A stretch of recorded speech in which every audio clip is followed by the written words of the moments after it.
And we have exclusive details tonight. You heard it here first on A News about the latest developments on the future of the Western Forest Products lands around Jordan River. Shachi Kroll joins us now with more on that, on this developing story. Shachi, you've been covering this from the very beginning, and what have you uncovered tonight? Well, Hudson, I can tell you tonight that those former forest lands that are up for sale on the west coast of Vancouver Island could actually be days away from at least partial protection.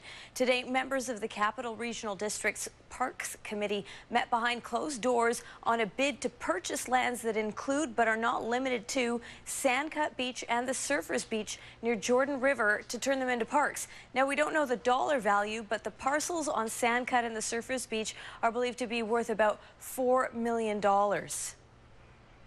Now, if the CRD gets a deal with the landowner, which is Western Forest Products, then we could also see provincial money come into the deal, although that part is less certain. In any event, if this happens, it would be a very happy ending to a long and painful saga that started 3 years ago. That's when the BC government allowed the logging company, WFP, to pull tens of thousands of hectares out of a tree farm license, essentially giving the company the land to do with what it wanted. And we are talking about some of the prettiest real estate on Vancouver Island, Hudson. The company has long maintained it needs the cash from the sale to keep the company and jobs on Vancouver Island afloat. But the whole fight prompted a bitter battle between people in the area and a potential real estate developer who had an option on the land. Eventually, he walked away from the deal.